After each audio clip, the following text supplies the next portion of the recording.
Hi, my name's Al and today I'm going to show you how to fix a puncture the traditional way by patching a tube. If you ride a bike regularly, it's an unavoidable fact that you're going to get a puncture at some point. Now, there'll come a point where you've either used all the tubes that you've taken on a ride, or perhaps you're sick of buying new tubes and you want to fix the tubes that you've got punctured at home or out on the road. So here we're going to show you what you need to do to fix a flat using a puncture repair kit. You don't need a lot to fix a flat. First of all, you'll need to take your tyre off your rim. Now, you might be able to do this by hand and it is recommended, but if you're struggling, then you can use some tyre levers like these. Once you've found the hole in your tube, you're going to need to fix it. So that's where your puncture repair kit comes in.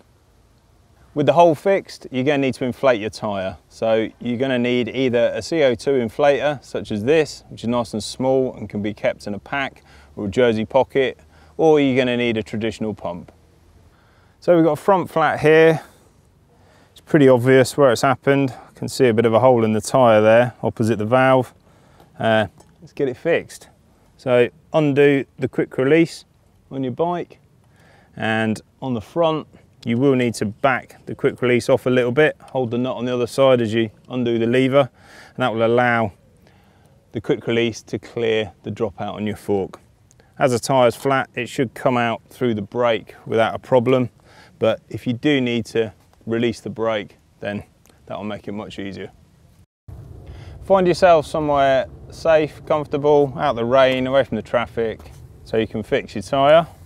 So first of all, we're going to remove our valve cap and our lock ring, if you have one on your tube. Undo the lock ring and make sure that all the air is out of your tyre. Then we're going to remove the tyre from the rim. You can do it with your hands, that's great. If you do need to use a tyre lever, this one's coming off really easily, then you can do. If you are using a tyre lever, then try and do it near a spoke. So if you need to use a couple, then you can hook the lever onto the spoke, and be very careful.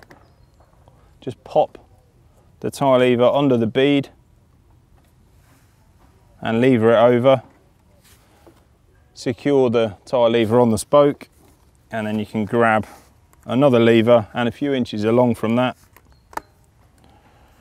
pop the bead off again, and then you should be at the point where you can slide the tyre lever around and remove it from the rim easily. Always best to use your hands if you can, though. There's less chance of causing any further damage to the tube. With this single bead removed, then we're going to remove the tube itself. So at the valve, pull the tyre back and pull the valve from the rim. Now what we're going to do is we're going to inflate the tube very slightly, just so we can see where the hole is. So we're going to use our inflator in this case. It's better to do this with a pump, but if you've only got a CO2 inflator, that's okay, as long as you can release just a small amount of pressure at a time. So fit it to your tube, bit of pressure, and then we're going to look for the hole. Now hopefully the hole will be big enough that you can hear it. So with our hole found, it does help to mark it, but when we're out in the wilds like we are now, then we don't really have that option unless you've got a pen or a bit of chalk with you. So we're just going to prepare the tube and put the glue on and fit the patch. In our puncture repair kit, we should have, as a minimum, some glue, some patches, and some abrasive material. There's a bit of sandpaper here, just to rough the tube up. Always recommend to use some patches with a feathered edge, such as these. They stick much better. So around the puncture in your tube, you're just going to roughen the rubber slightly. That'll help the patch to adhere much better. Take your glue, make sure it's not an old dried up one. If it's a new one, use the cap to pierce the tube. And we're going to apply a small layer of glue around the hole. Make sure the hole stays dead in the center of the glue so you can find it easily and you don't end up putting the patch in the wrong place. You don't need a lot of glue, just a fine layer.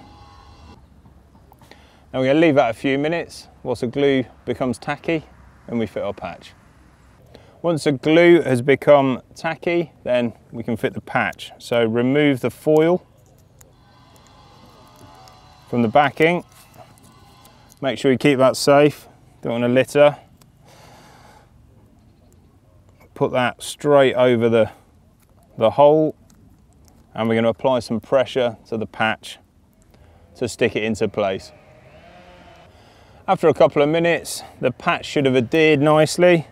Now we don't have any chalk or anything here to put on any glue that's gone outside the size of the patch. So we're just going to leave this plastic in place. That'll help prevent the tube from sticking to the inside of the tyre. With the tube fixed, we're going to put that to one side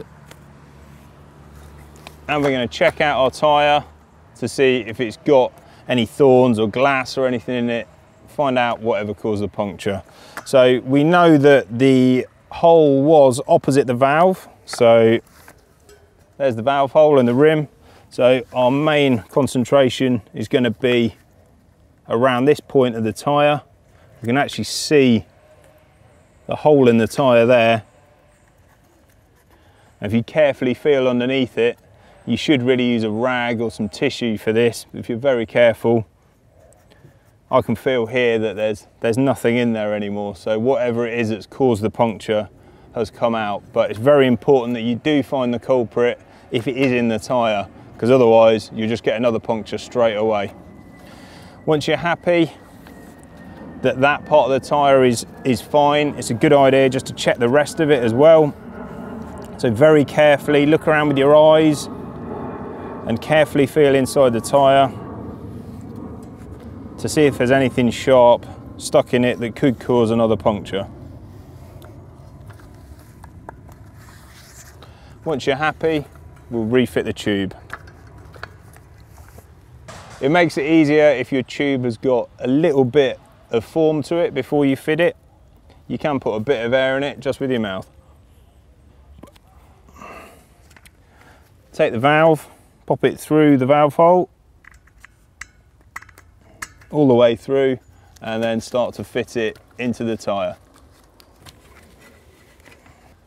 When you fit the tube, make sure it's not twisted in any way. If it is, there's a very good chance it'll explode when you inflate it. Now we're ready to fit the bead. So we're going to start the valve and we're going to try and pop it into place. As you do this, you must make sure that you don't trap the tube at all.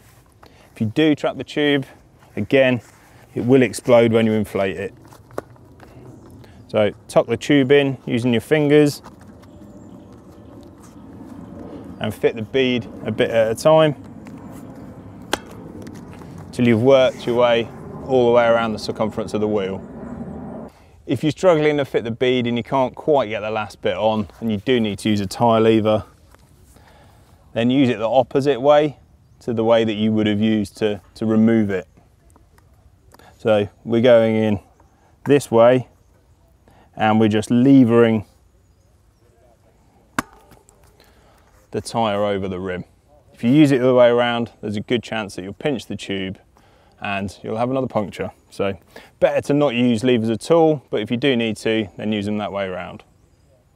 With the tube fitted, we're just going to make sure that it's sitting centrally in the tyre. So starting at the valve, we're going to push the valve all the way up. It's going to push the tube into the well of the tyre, and we're going to work our way around, rotating the tyre back and forth like so, to make sure there's no tube visible or trapped at all. If we can't see any tube and it's not twisted, when we inflate it, it will be fine. If we can see the tube, it will almost definitely get pinched and it will almost definitely explode. Maybe not immediately, maybe when you're riding. So it's very important to get that right. With that on there properly, we're ready to inflate. Do remember, when you do use a CO2 canister, they get very cold when you expel a whole lot, so you do need to have some kind of covering on the canister or gloves.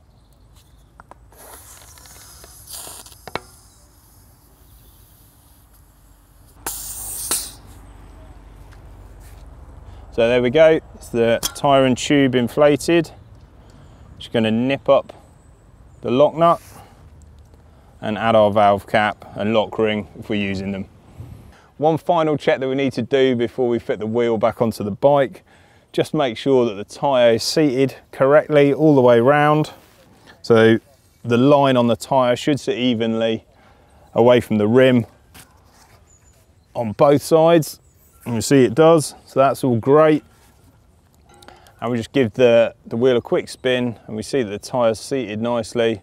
There's no lumps and dips, so that's all good, ready to go back into the fork. Release your brake if need be to allow the clearance for the tyre to pass through the brake. Make sure that the axle's seated correctly in the dropout, and then we're tightening the quick release nut up sufficiently that the lever becomes hard to close at about the halfway point. That will mean that there's a fair amount of force required to close that, and that will mean that it's good and secure. Finally, reset your brake. Make sure you've got proper clearance on either side, that your brake's working properly, and you're ready to go back out and hit the road. Thanks for watching. See you next time.